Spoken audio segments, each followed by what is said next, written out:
Bueno, todo desgasta a Sánchez las decisiones que toma Sánchez, evidentemente, porque el Sánchez de ahora pues está contradiciendo al Sánchez que fue a las elecciones. Y de hecho, bueno, si cogemos un poco, no solo encuestas, que son las que nos dan más o menos el estado de ánimo, luego las manifestaciones, sino los resultados electorales que ha habido, si ha tenido que ceder tanto como ha cedido, igual que los nacionalistas, es porque ambos están en mínimos históricos, tanto el bloque de izquierdas como el bloque independentista. Líderes de su formación han ganado las elecciones, como Paje, por ejemplo, en Castilla-La Mancha. Por eso cuando dice, por ejemplo, Patxi López, es que no soportan que haya un gobierno progresista. Hombre, Patxi López es el menos indicado, porque él fue el lehendakari gracias al apoyo del Partido Popular para evitar un gobierno nacionalista, ¿no? Pero cuando hay que entender primero a la gente cuando se manifiesta o cuando actúa, y esta va a ser una legislatura de mucha actuación, mucha decisión ciudadana, lo estamos viendo. Primero lo hace hacia futuro, nunca hacia pasado, y no lo hace ni contra siglas ni contra personas, sino contra decisiones. Y por eso, a pesar de que ha salido ya elegido el presidente del gobierno, las manifestaciones contra la amnistía están siendo masivas.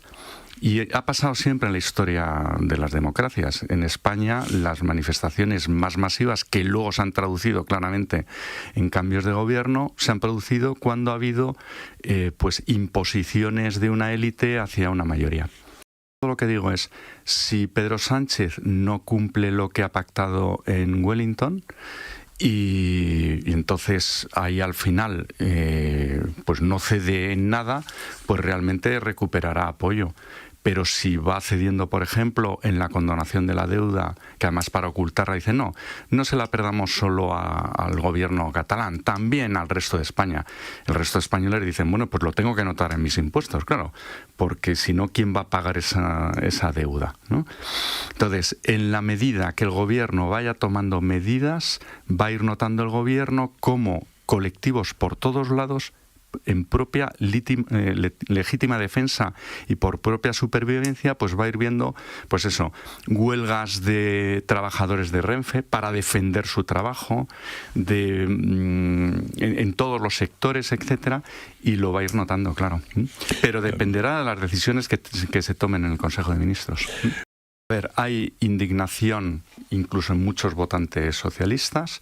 Lo que no comparte la mayoría social, no la ha compartido nunca, es acudir a la violencia. Y del mismo modo que tradicionalmente, además desde estos micrófonos lo podemos decir porque siempre lo hemos dicho, ¿no? No a los escraches, no al bálsamo democrático, no a la presión en las casas de los políticos, no a la presión en ninguna sede de ningún partido político ni Casa del Pueblo. Eso no lo entiende la mayoría social. Pero la mayoría social sí que está realmente, y mucho votante socialista, que no entiende por qué su partido ha abandonado los principios de la solidaridad y de la igualdad. Es que se lo ha entregado en masa. O sea, igual que Sánchez le entregó el concepto de libertad a Ayuso con la pandemia, ahora le ha entregado a Feijóo, le ha puesto en bandeja el concepto de igualdad. Ya ningún socialista puede hablar en nombre de igualdad de los españoles. Y no solo en elecciones, sino también en la posición de Europa. La derecha tiene que aclararse y saber qué quiere ser de mayor, porque está sufriendo lo mismo que sufrió en su momento la izquierda. En las elecciones, y ya lo hemos dicho, en las elecciones hubo miedo de muchísimo elector, que ahora el gobierno le llama una mayoría progresista. Puigdemont, o sea, si Puigdemont es progresista, a partir de ahora progresismo se escribe con P de Puigdemont. Pero sí que es verdad que hubo 12 millones de electores que les daba miedo un gobierno de derecha con Vox como vicepresidente. Como en su momento en el año 2016, cuando se repitieron las elecciones, el PP se disparó por miedo a que el presidente del gobierno fuera Pablo Iglesias. Entonces, si la derecha sigue pensando que cuanto más agite y cuanto más se radicalice y más vaya a modelos alejados de la mayoría social, va a conquistar a la mayoría social, se seguirá equivocando.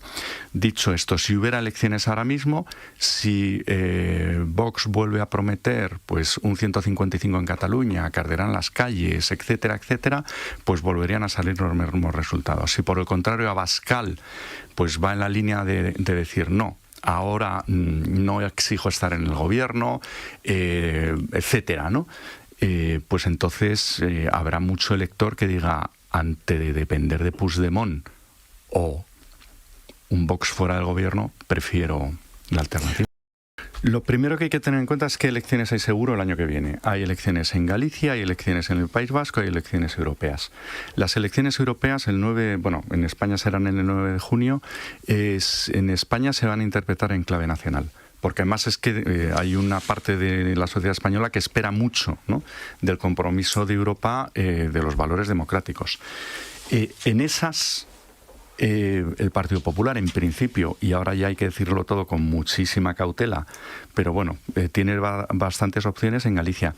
Y ahí veremos cuál es de verdad la estrategia de los dos partidos. Es decir, si por ejemplo Vox decide presentarse en Galicia cuando sabe que no va a entrar, porque es que no entró ya en las anteriores, donde estaba muchísimo mejor y donde de hecho pues el escaño de Pontevedra al último se lo llevó el PSOE precisamente por presentarse Vox en Pontevedra, ¿no? Si Vox decide presentarse en Galicia, entonces claramente tendremos la constatación de que efectivamente entre Sánchez y Abascal debe de haber algo. Porque realmente nadie sospecha que un partido popular en Galicia con 4 mayorías absolutas vaya a necesitar los escaños de Vox. No sé si te he dado pistas ya. A ver, la cifra, para empezar, no aparece ninguna cifra en números absolutos, ni puede salir de la encuesta de GAT3 para el Defensor del Pueblo, ni en el propio informe. Y la cifra que se ha acuñado periodísticamente realmente es un delirio estadístico. Y es un delirio, o sea, pensar en esos que podría haber titulado 440.000 millones, porque habría sido un poco lo mismo. Es decir, es una cifra infinita de personas. ¿Por qué no puede salir de una encuesta de estas características un número absoluto de este estilo? No ya solo por un tema de margen de error, y sé que los obispos hablan de la estadística, la ficha técnica, etcétera. Y entiendo que ni obispos, ni periodistas, ni políticos tienen por qué saber de estadística. Pero realmente, si 6 de cada 1000 que te han respondido te han dicho algo que además es una encuesta, no para someterla a un tercer grado, sino para dar voz a las víctimas. La encuesta es la encuesta más potente para poder conocer una realidad que ha sucedido en la historia de España y poder escuchar atentamente a esas víctimas en su relato. Pero si hay 6 de cada 1000 que nos están diciendo que han sufrido eso, desde luego ningún encuestador va a someter a un tercer grado a ese que ha respondido para ver si ha dicho la verdad, pero puede haber otros 6 de cada 1000 que también no haya dicho la verdad.